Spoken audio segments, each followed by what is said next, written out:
балийцы верят в инкарнацию туристического бизнеса и с нетерпением ожидают снятия ограничений на въезд для иностранцев. Туризм играет важную роль в экономике Бали. 80% населения связаны с индустрией. Загруженность отелей на данный момент составляет около 20%. Экономику удается сохранить благодаря внутреннему туризму. Предлагаю обсудить данную тему с генеральным директором отеля Ritz-Carlton Бали. Hello, John. Hello. First of all, I would like to thank you for your warm welcoming and your time. So, if you mind, I ask you some questions about Well, your hotel thank you for staying with us, first of all. Really appreciate it.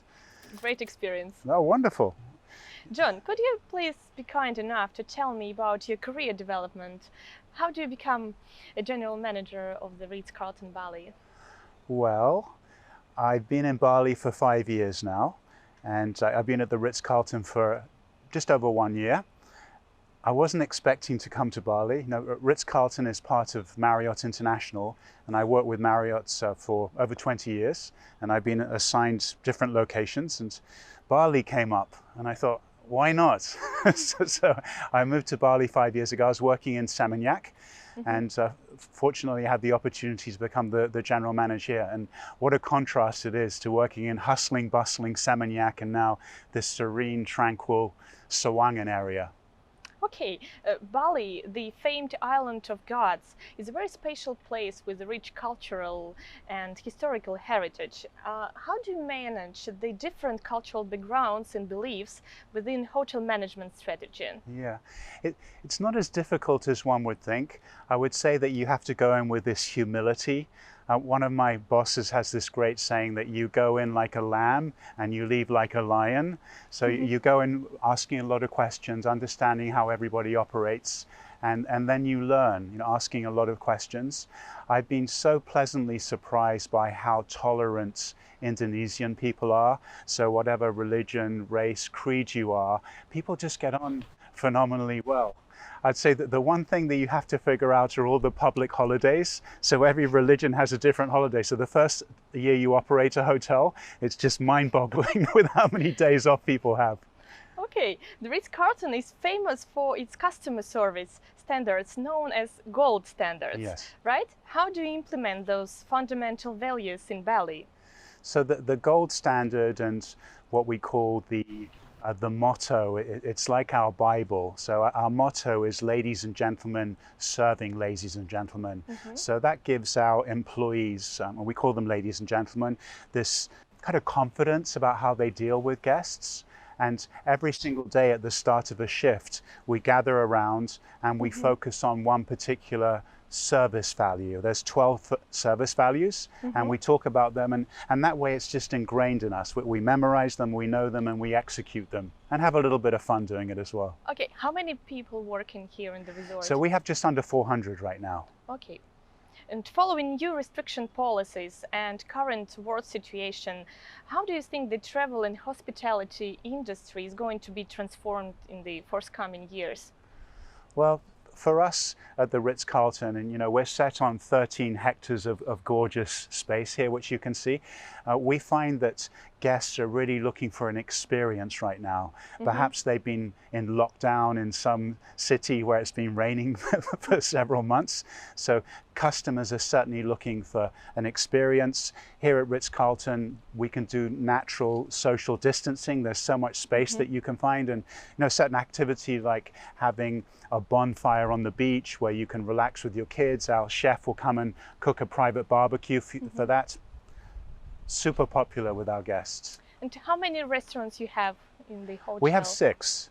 And now, during this situation? So we're down to 3 outlets. Okay. And depending on the occupancy, we open and close restaurants. Okay. Thank you.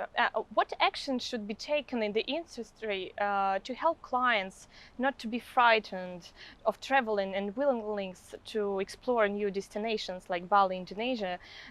What was the profile of the frequent Ritz-Carlton Bali guest before, and how do you expect it to be in the near future? So your first question about making people at ease, I would say cleanliness now is the new amenity. Okay. So before perhaps you walked into a room and you would see a bowl of fruit, well, you should still have that.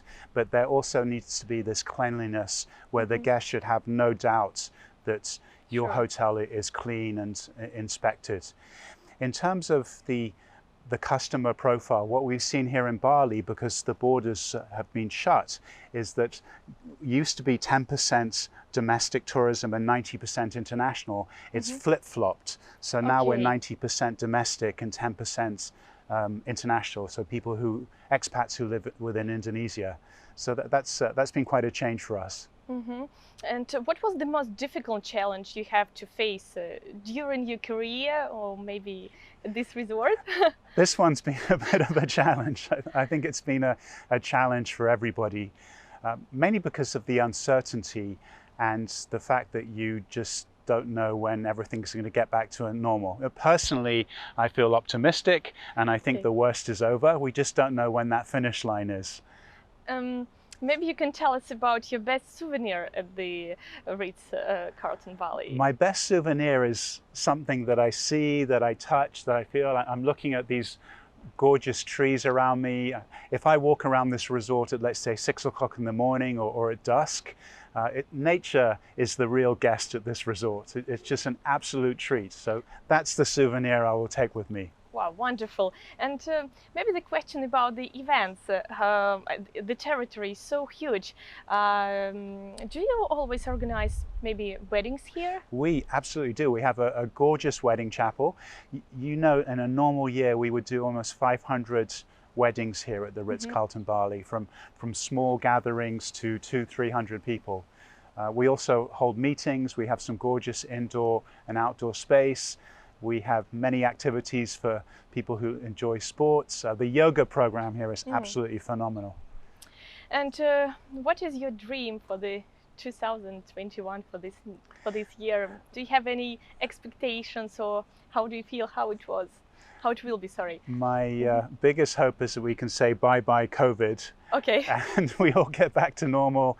We all get to greeting people, leading our normal lives, spending time with each other, being close to each other. That's my humble wish.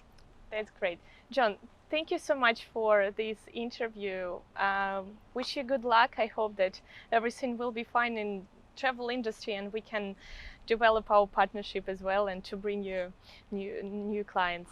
I look forward to that, Lana. Thank Terima kasih. you. Terima kasih. Thank you. You're welcome.